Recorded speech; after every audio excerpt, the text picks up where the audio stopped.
Hola a todos. Me da mucho gusto verlos. Gracias por venir otra vez a esta sesión. En la primera conferencia traté de defender la autoridad de la Escritura, ya que Cristo autorizó el Antiguo Testamento y dispuso el Nuevo Testamento. En la segunda conferencia describí la naturaleza de la Biblia y dije que tenía una doble autoría. Es la palabra de Dios a través de la palabra de los humanos.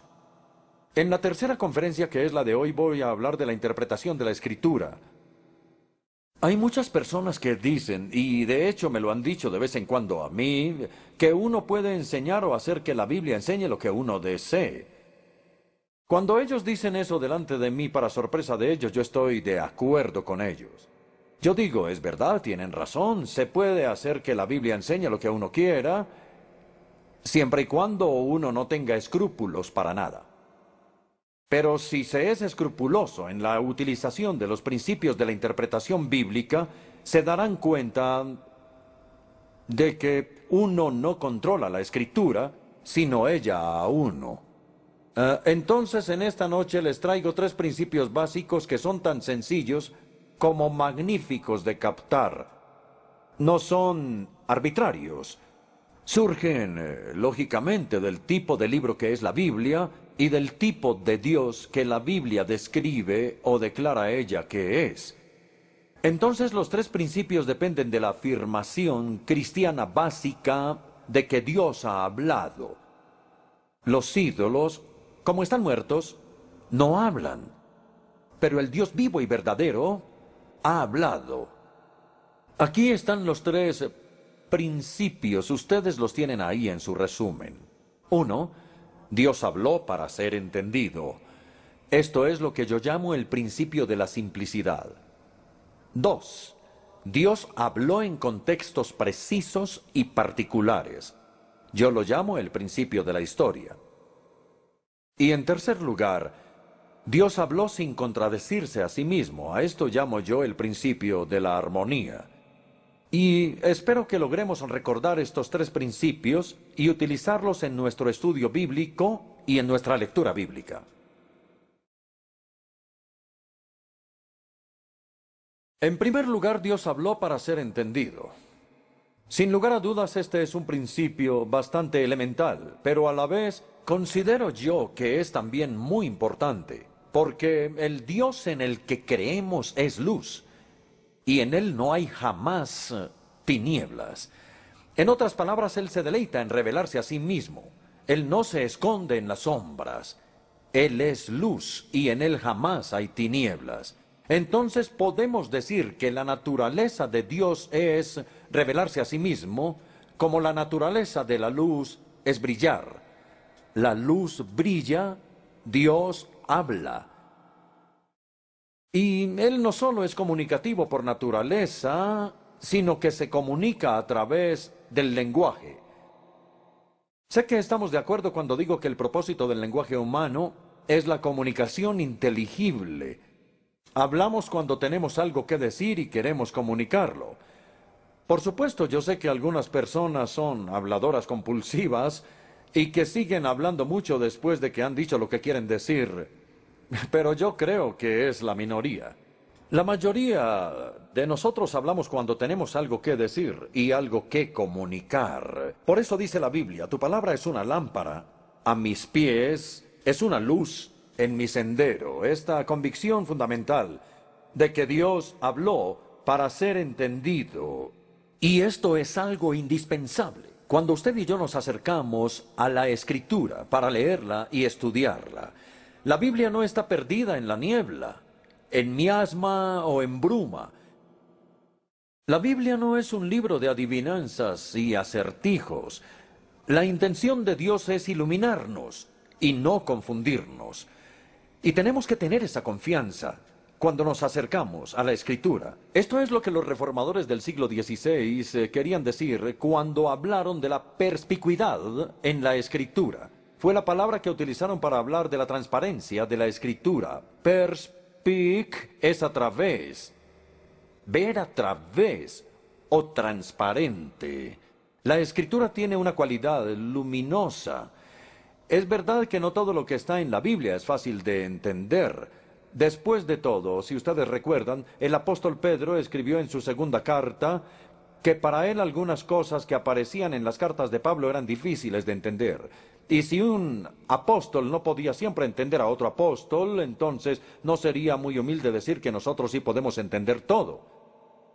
Pero lo que los reformadores querían decir con la perspicuidad de la Escritura es que el mensaje central de la Escritura es plano, es decir, la salvación solo por gracia, a través de la sola fe, solamente en Cristo. El camino de la salvación es bastante claro, incluso para que la persona menos educada, aún el niño más pequeño, lo entienda. Entonces, nuestro primer principio es el principio de la simplicidad. Y al leer buscamos el significado llano, natural y obvio del texto en cuestión. Los reformadores alguna vez llamaron a esto el significado literal, pero a lo que ellos se referían era al sentido literal en oposición al alegórico, no al sentido literal en oposición al sentido figurado. Voy a leer una cita de Lutero, el primer gran reformador del siglo XVI. Él escribió: debemos apegarnos solo al significado simple y natural de las palabras, que dan las reglas de la gramática y los hábitos del lenguaje que Dios ha creado entre los hombres.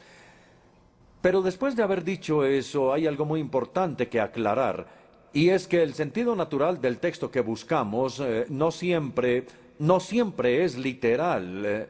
Algunas veces, muchas veces de hecho, es figurado. Y el sentido común y el contexto con frecuencia nos van a guiar. En sus resúmenes pueden ver que puse 5 ejemplos diferentes. El primero es la utilización que el mismo Jesús hizo de las imágenes vívidas. Jesús reprendió a sus contemporáneos por el literalismo bíblico excesivo. No sé si ustedes ya habían pensado en esto. Tomemos, por ejemplo, uno de los primeros capítulos del Evangelio de Juan. En Juan 3 quedó registrada la entrevista que Jesús tuvo con Nicodemo. Él le dijo a Nicodemo: tienes que nacer de nuevo. Y Nicodemo dijo: ¿Qué quieres decir con nacer de nuevo? ¿Acaso puedo entrar por segunda vez en el vientre de mi madre para nacer? Y él le dijo: en efecto, no interpretes la Biblia de manera tan literal. No estoy hablando de un segundo nacimiento físico literal, sino de un nacimiento espiritual. En el siguiente capítulo, en el Evangelio de Juan, capítulo 4, Jesús tuvo un encuentro con la mujer samaritana, si lo recuerdan, al lado de un pozo. Y él le dijo: si supieras quién es el que te habla, tú le habrías pedido y él te habría dado agua de vida. Y ella dice: pero si no tienes un balde, y el pozo es profundo. Y él dijo: en efecto, no interpretes la Biblia de manera tan literal, no hablo de agua del pozo de Jacob, estoy hablando de la vida eterna. También podemos ir al Evangelio de Juan capítulo 6, donde dice: a menos que coman de mi carne y beban de mi sangre, no tendrán vida. Y ellos dijeron: ¿cómo este hombre nos puede dar de su carne para que la comamos? Entonces tenemos que darnos cuenta de que en algunos lugares el autor utiliza imágenes muy vívidas y la idea no es tomarlas tan literalmente. El segundo ejemplo es lo que llamamos expresiones antropomórficas. Antropos es hombre y morfi es forma. Y una expresión antropomórfica es la que habla de Dios como si Él fuera un ser humano. Y entonces los autores bíblicos hacen referencias a los oídos de Dios, a sus ojos, a su boca, a su aliento, a sus brazos, sus manos, sus dedos, a sus pies, incluso sus fosas nasales. Pero nosotros sabemos, porque Jesús nos lo dijo, que Dios es espíritu. Como Él es espíritu, no tiene oídos, ni ojos, ni nada del resto. Se trata de una expresión antropomórfica que habla de Dios como si fuera un ser humano. Un ejemplo que me gusta está en el segundo libro de Crónicas, capítulo 16, versículo 9, donde leemos: el Señor recorre con su mirada toda toda la tierra y está listo para ayudar a quienes le son fieles. Y no esperamos ver nosotros un par de ojos que recorren toda la tierra, no. Y sabemos perfectamente que lo que significa es que Dios está alerta, busca personas a quienes Él pueda ayudar de verdad, ayudarlas en todo. Estas son las expresiones antropomórficas. El tercer ejemplo es la poesía. Hay mucha poesía en la Biblia. El mejor ejemplo, creo yo, es el Salmo 19. Los cielos cuentan la gloria de Dios y el firmamento proclama la obra de sus manos. Y un poco después en el Salmo el salmista dice, el sol nace de un extremo de los cielos.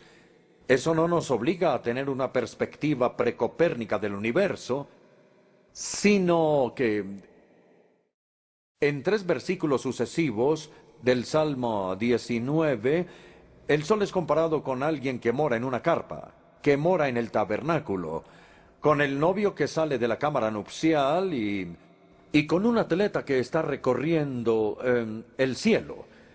Y cuando en 3 versículos el sol es comparado con alguien que mora en una carpa, con un novio y con un atleta, uno no sabe que no es prosa, eso es poesía. Nuevamente es un lenguaje figurado y no es una declaración científica. Así que estemos preparados para encontrarnos con pasajes de la Escritura que son poéticos. El siguiente ejemplo, el número 4, es el libro de la Revelación, el Apocalipsis, que es el último libro de la Biblia. Este libro está lleno de imágenes más extrañas y maravillosas aún, con dragones y el cordero y el resto. Y en el capítulo 7, el Apocalipsis 7, versículos 9 y siguientes, leemos aquí sobre la multitud, que es tan grande que nadie puede contar la multitud de los santos redimidos que estaban con túnicas blancas. Y Juan le pregunta al ángel que le está interpretando quiénes son los que están vestidos de blanco. Y el ángel responde, ellos son los que han lavado y blanqueado sus túnicas en la sangre del cordero. Bueno, yo confieso que nunca he intentado lavar mi ropa en la sangre de un cordero. Eso es un concepto bien extraño. E incluso si intentáramos hacerlo, sabríamos que la ropa no quedaría blanca. De modo que es un ejemplo y nosotros sabemos exactamente lo que quería decir, que los redimidos que estaban frente al trono de Dios son aquellos que han venido a la cruz, donde la sangre del cordero fue derramada y pusieron su confianza en Cristo como su Salvador y como resultado han sido limpiados para poder entrar a su presencia. El quinto ejemplo es un poco más controvertido. Voy a tratar de mostrarlo. Es lo que yo llamo la cuestión de la perspectiva desde la cual los autores bíblicos están mirando. Los autores bíblicos registraron varias cosas desde el punto de vista ordinario del observador. Nosotros hacemos lo mismo. Muchas veces decimos que el sol sale por el oriente y se pone por el occidente, pero sabemos que eso no es cierto. El sol está quieto y es la tierra la que se mueve en realidad. Pero utilizamos este lenguaje porque es lo que el observador ve y piensa. Y la Biblia con frecuencia hace lo mismo. Esto nos da luz, y esto es algo que es más controvertido aún. Nos da luz sobre la utilización de palabras como cada y todo. Déjenme argumentar que esas palabras no deben ser necesariamente entendidas en un sentido absoluto, cada y todo, porque algunas veces pueden ser utilizadas de una manera que es relativa para el narrador. Yo en lo personal pienso que esto se aplica al diluvio del Génesis. En Génesis 7, versículo 19 dice, y todos los montes altos que había debajo de los cielos fueron cubiertos. Esto querría decir que hubo un diluvio universal. He leído el libro que se llama El Diluvio Universal, y ese es el argumento, porque como la Biblia lo dice, seguramente fue universal. Desde mi punto de vista, son los científicos los que tienen que decir qué tan universal o qué tanto se extendió ese diluvio. Pero si se nos dejara solo con la Biblia, sería perfectamente posible argumentar, como yo lo hago, que el autor bíblico no quiere que esto se interprete como que fue un fenómeno universal. Y ahora, permítanme darles uno o dos ejemplos más. En Lucas 2, versículo 1, dice, se promulgó un edicto para que todo el mundo fuera empadronado o que participara en el censo. Todo el mundo. Nosotros no creemos que eso sea literal y que absolutamente todas las naciones hubieran sido censadas. O más impactante quizá es Hechos 2, versículo 5, que habla del día del Pentecostés y que dice, todas las naciones bajo el cielo estaban representadas allí.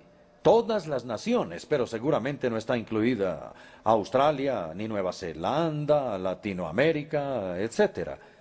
De hecho, Lucas, al escribir en Hechos su descripción del día de Pentecostés, nos dice casi inmediatamente lo que él quiere decir con todas las naciones de la tierra, porque en los versículos 9 al 11 nos da una lista de 15 grupos de la cuenca del Mediterráneo y él dice que todas las naciones del mundo conocido, todas las del mundo grecorromano estaban representadas allí. Entonces, las palabras cada y todo algunas veces son relativas al observador y a quien habla.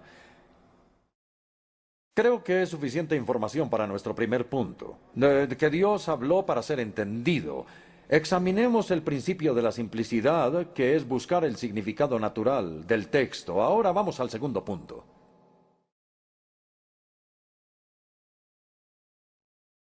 Dios habló en contextos particulares y precisos.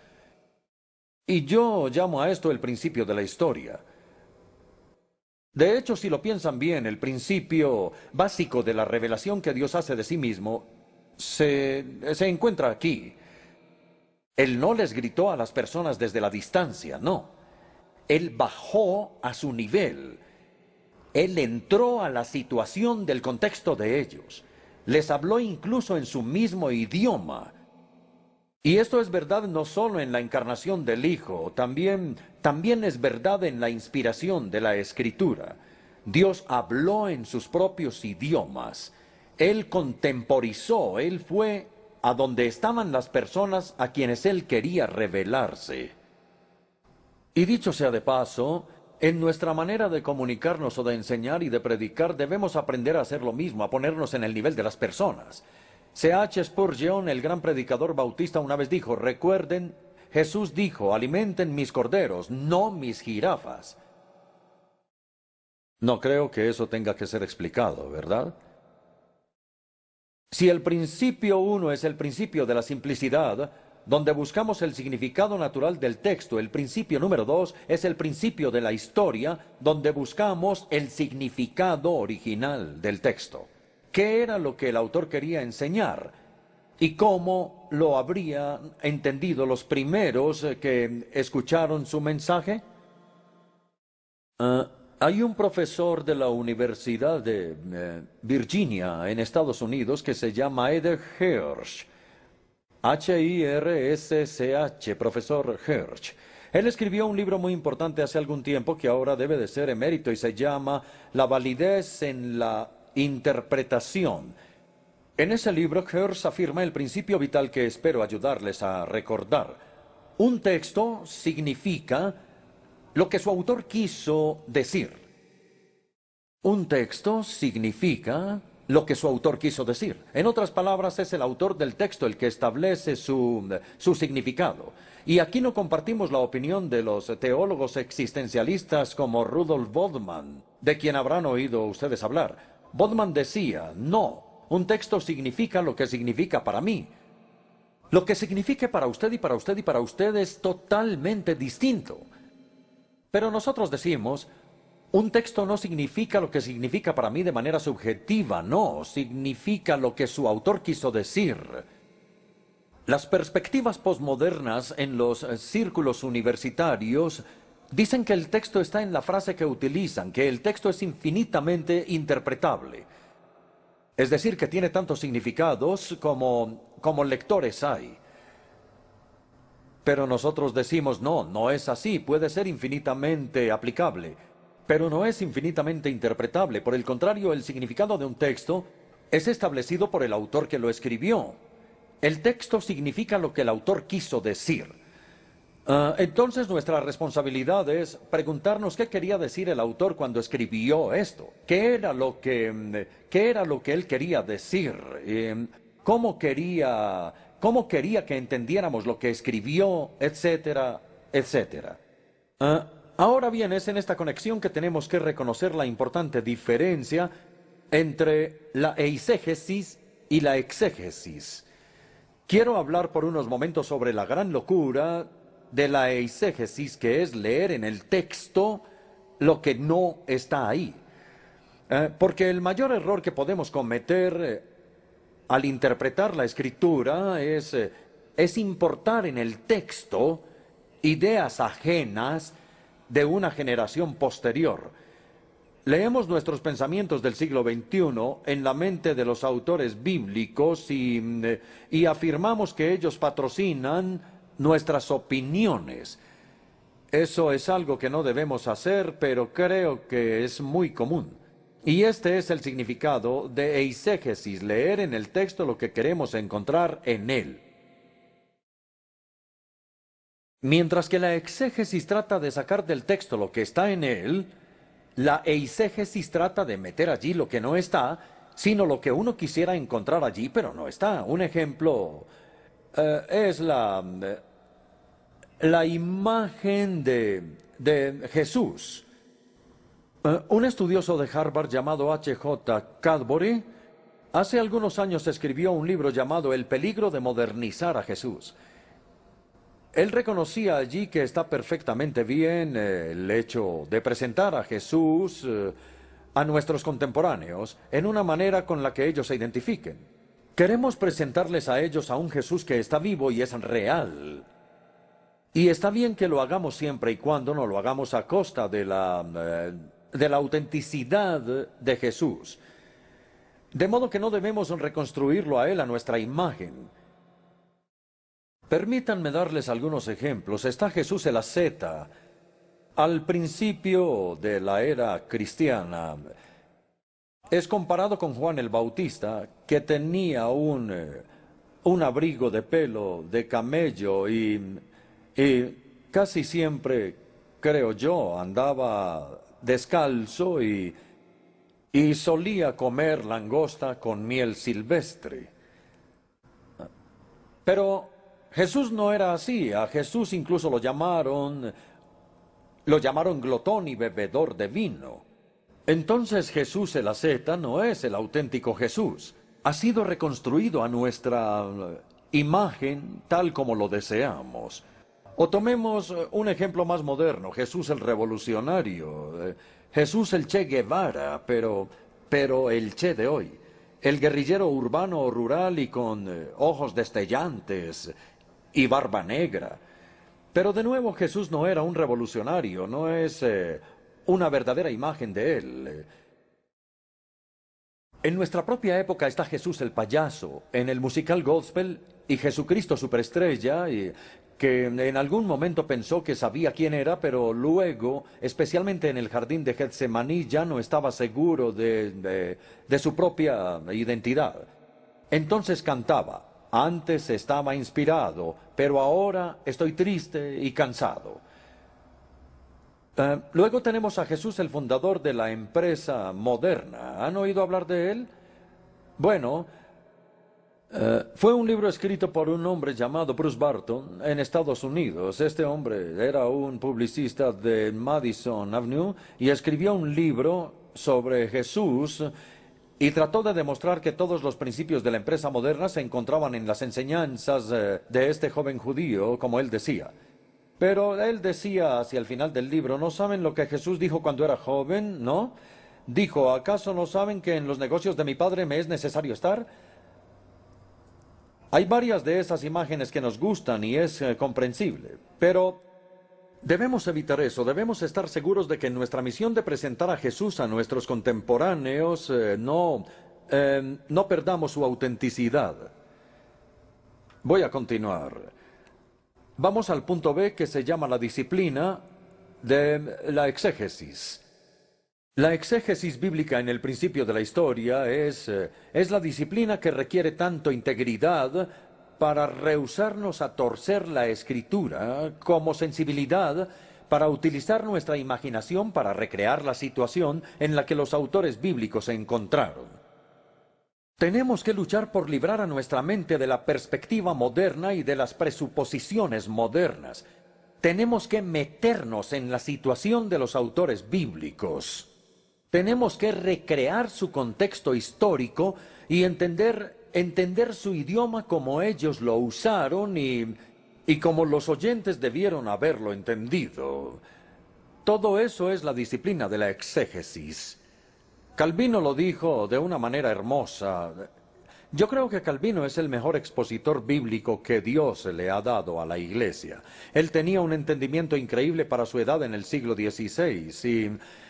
Y él dijo esto: la primera regla de un intérprete es dejar que el autor diga lo que dice, y yo quiero hacerle decir lo que dice.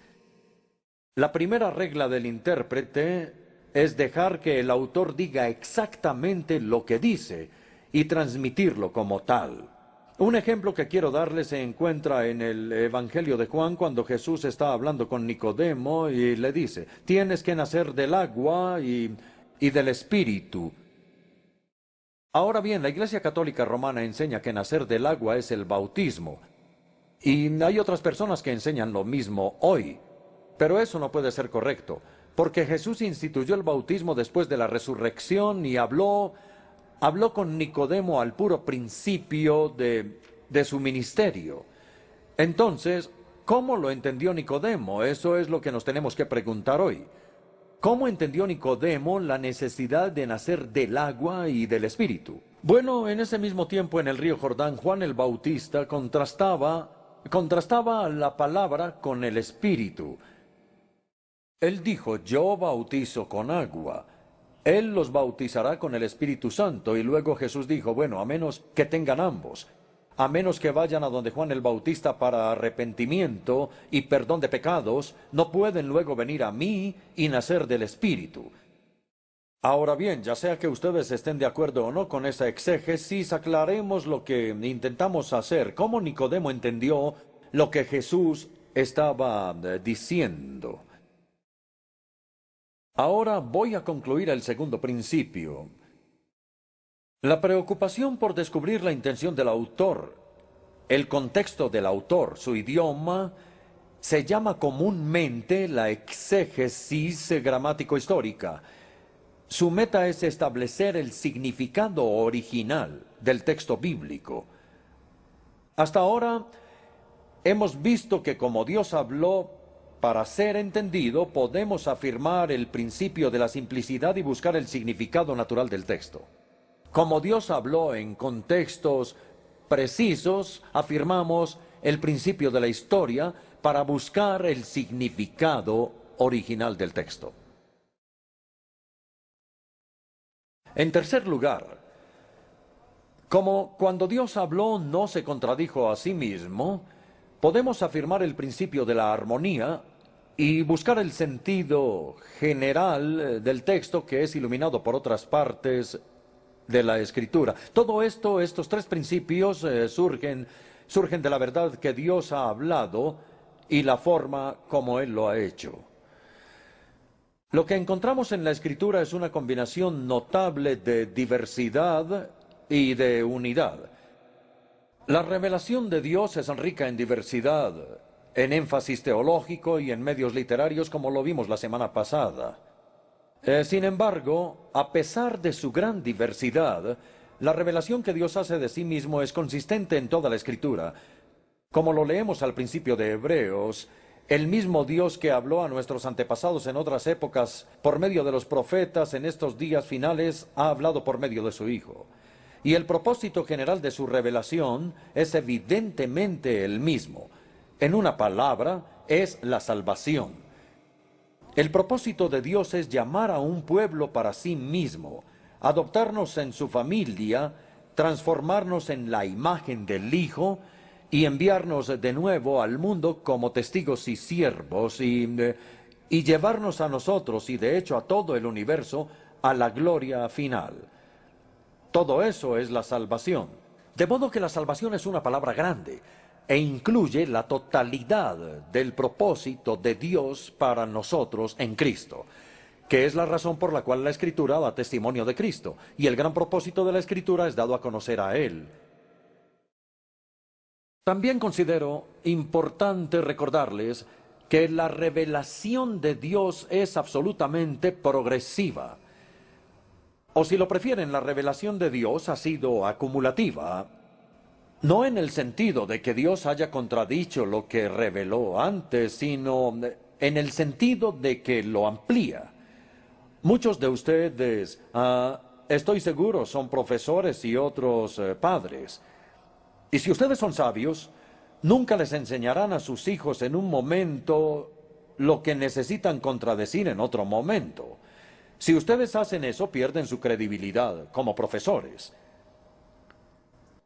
Tomemos la Trinidad. Es un ejemplo. En el Antiguo Testamento se hace énfasis en la unidad de Dios. Es decir, que el Señor nuestro Dios es un solo Señor y amarás al Señor con todo tu ser. Pero también es cierto que el Antiguo Testamento tiene algunas pistas de la pluralidad de la divinidad. En Génesis 1 dice, hagamos al hombre a nuestra semejanza. Es una pluralidad de la divinidad. O por ejemplo, santo, santo, santo. Y hay muchas otras pequeñas pistas de la pluralidad, pero el énfasis principal del Antiguo Testamento se hace en la unidad de Dios. Y el énfasis principal del Nuevo Testamento se hace en la Trinidad. Pero Dios no iba a poder revelar su Trinidad hasta después de que su pueblo captara su unidad completa. Cito de nuevo a Lutero, me siento orgulloso de Lutero. Él dijo, aunque leemos la Biblia hacia adelante, solo la podemos entender hacia atrás. En otras palabras, debemos dejar que el Nuevo Testamento explique e interprete al Antiguo. Lamento decir que la tendencia moderna de los teólogos de hoy es enfatizar la diversidad y, mientras tanto, negar que hay una unidad en la Biblia. Ciertamente afirmamos que hay diversidad en la Escritura, pero no a costa de sacrificar la unidad. Como Pablo lo escribió, hay un solo cuerpo, un solo espíritu, un solo Señor, una sola fe, una esperanza, un bautismo, un solo Dios y Padre de todos. Se enfatiza fuertemente en la unidad. El profesor A.M. Hunter, en un libro llamado La Unidad del Nuevo Testamento, escrito durante la guerra, dice, hay una profunda unidad en el Nuevo Testamento que domina y trasciende todas las diversidades. Este es el principio de la armonía que Dios nos ha dado en la Escritura, una revelación que es bien amplia, coherente y armoniosa. Por consiguiente, tenemos que estudiar toda la Biblia y aprender a interpretar cada texto a la luz de todo.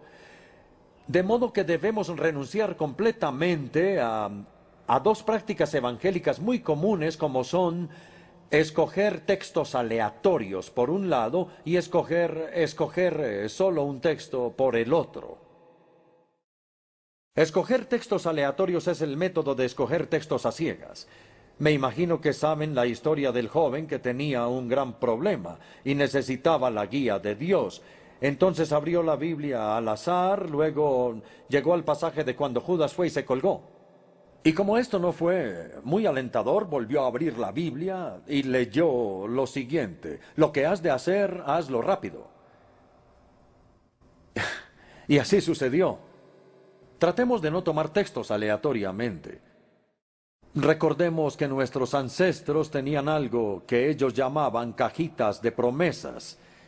Era una pequeña caja en la que había pequeños pergaminos que tenían escritas diferentes promesas bíblicas, y luego el pergamino era enrollado y atado con una pequeña cinta de colores.